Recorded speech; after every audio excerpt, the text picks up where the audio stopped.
एक सवाल से शुरू करते हैं। क्या सिर्फ 30 दिनों में किसी की जिंदगी पूरी तरह से बदल सकती है?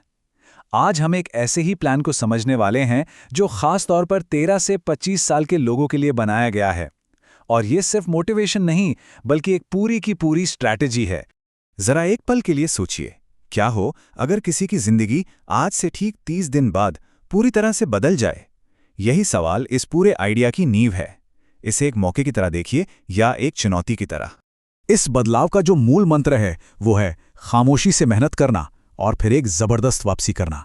मतलब दुनिया को बताए बिना चुपचाप अपने लक्ष्य पर काम करते रहना। इससे जो कमबैक होता है ना, वो बहुत ही पावरफुल होता है। तो चलिए इस खामोश बदलाव की शुरुआत करते हैं। इसका पहला कदम है एक मजबूत नींव बनाना, एक ऐसा बेस जो आने वाली हर चुनौती के लिए तैयार हो। एक एग्जाम्पल एकदम परफेक्ट है। यह दिखाता है कि कुछ बड़ा करने के लिए आराम छोड़ना ही पड़ता है। सोचिए, ब्रूस वेन के पास सब कुछ था, पैसा, पावर, एक आरामदायक जिंदगी, लेकिन बैटमैन बनने के लिए उसने क्या चुना? दर्द। उसने अपना कंफर्ट जोन तोड़ा और ट्रेनिंग के लिए निकल गया। यही सच है, बड़े लक्ष्य के लिए आराम को छोड़ना ही पड़ता है। तो एक विनर वाली मानसिकता बनाने के लिए सोर्स हमें 5 आदतें बताता है। पहला, सुबह जल्दी उठकर ठंडा शावर लेना। दूसरा, एक फिक्स्ड शेड्यूल को फॉलो करना। तीसरा, रोज 10,000 कदम चलना और साथ में वर्कआउट करना। चौथा, अपनी कमियों का सामना करना, उनसे भागना नहीं। और पांचवां, एक पावरफुल बॉडी लैंग्वेज अपनाना। ये पांचों कदम अगले 30 दिनों की चुनौती का बेस हैं।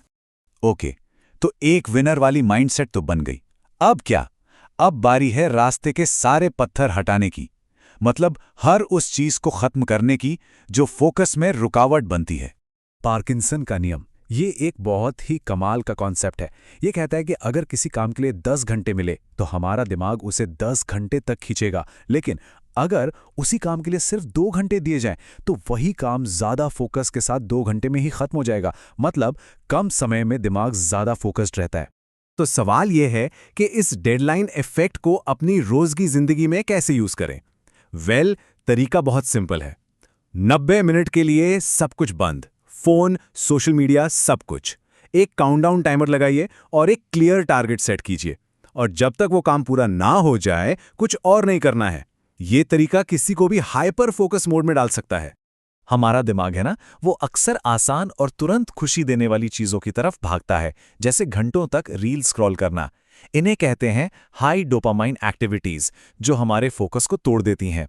दूसरी तरफ है वो काम जो असल में जिंदगी बदलते हैं, जैसे डीप वर्क करना, कोई नई स्किल सीखना। इस जाल को तोड़ने के लिए इन हाई डोपामाइन वाली चीजों से कुछ वक्त के लिए दूरी बनाना बहुत जरूरी है। फोकस सिर्फ दिमागी खेल नहीं है, ये हमारी लाइफस्टाइल और न्यूट्रिशन पर भी बहुत डिपेंड करता है। सोर्स के मुताबिक 8 से 9 घंटे की अच्छी नींद और जंक फूड से दूरी बनाना बहुत महत्वपूर्ण है। इसके अलावा सोर्स कुछ पोषक तत्वों का भी जिक्र करता है जो फोकस और ओवरऑल हेल्थ को बेहतर बनाने में मदद कर सकते हैं। ठीक है, तो ध्यान भटकाने वाली चीजें रास्ते से हट गईं। अब आता है असली खेल।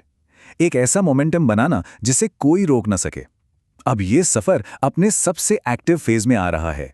किसी भी बड़े या मुश्किल काम को शुरू करना ही सबसे मुश्किल होता है ना? यहीं पर काम आता है 2 मिनट का नियम। ये नियम कहता है कि पूरे काम के बारे में मत सोचो, बस ये सोचो कि अगले 2 मिनट के लिए काम करना है। मान लीजिए 5000 शब्दों का कोई असाइनमेंट लिखना है, तो बस ये सोचिए कि 2 मिनट में सिर्फ 40 शब्द लिखने हैं। एक बार शुरुआत हो जाए तो दिमाग अपने आप फ्लो में आ जाता है। दुनिया के सबसे डिसिप्लिन लोगों में से एक डेविड गॉगिंस की कहानी बहुत प्रेरणा देती है। जब उन्होंने अपनी फिटनेस जर्नी शुरू की तो उनका पहला लक्ष्य बहुत बड़ा नहीं था, सिर्फ 1 मील दौड़ना था। शुरू में तो वो ये भी नहीं कर पाए, लेकिन उन्होंने हार नहीं मानी और धीरे धीरे खुद को आगे बढ़ाते बढ़ाते वो 1 मील से 100 मील की अल्ट्रा मैराथन दौड़ने लगे। शुरुआत हमेशा छोटी ही होती है। और यहां सबसे जरूरी बात पता है क्या है? हर दिन परफेक्ट होने की जरूरत नहीं है, बल्कि लगातार कोशिश करते रहने की है। लक्ष्य ये होना चाहिए कि हर दिन सिर्फ 1% बेहतर बना जाए। जैसे अगर आज 25 मिनट पढ़ाई की है तो कल 30 मिनट करने पर फोकस किया जाए। यही छोटी छोटी तरक्की मिलकर एक दिन बड़ी कामयाबी बनती है। लेकिन ये जो मोमेंटम बनाने का रास्ता है ना, ये फूलों से नहीं भरा होता। अब हम बात करेंगे इस बदलाव के उस हिस्से की जहां दर्द और संघर्ष शामिल है, जो एक असली कमबैक के लिए बहुत जरूरी है। यह समझना बहुत जरूरी है कि यह सफर अक्सर अकेला होता है। सबसे मुश्किल मेहनत तब होती है जब कोई नहीं देख रहा होता। दर्द और संघर्ष को अंदर रखना पड़ता है। कामयाबी की कहानी लिखने के लिए पसीना अकेले में ही बहाना पड़ता है। ये बात हमें सिखाती है कि हिम्मत और आत्मनिर्भरता कितनी जरूरी है। ऐसे पल आएंगे जब लगेगा कि बस अब हार मान लेते हैं, लेकिन उन्हीं पलों में अकेले ही खुद को उठाकर दोबारा काम पर लगना होता है। कामयाबी की सुबह देखने के लिए संघर्ष की रातों से गुजरना ही पड़ता है। और ये लाइन ये सब कुछ कह देती है।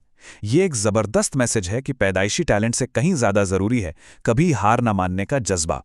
असली विनर वो नहीं जो सबसे स्मार्ट है, बल्कि वो है जो गिरने के बाद भी बार बार उठता रहता है। और यही कभी हार ना मानने का जज्बा इस वापसी के मिशन को पूरा करता है। तो अब सब कुछ आकर टिकता है एक आखिरी जिंदगी बदलने वाले फैसले पर। तो आखिर में फैसला हर किसी को खुद करना है। क्या इस जानकारी को अनदेखा करके एक साधारण जिंदगी जीते रहना है, या फिर इस चुनौती को स्वीकार करके एक शक्तिशाली, सफल और सम्मानित इंसान बनना है? चुनाव हर किसी के अपने हाथ में है।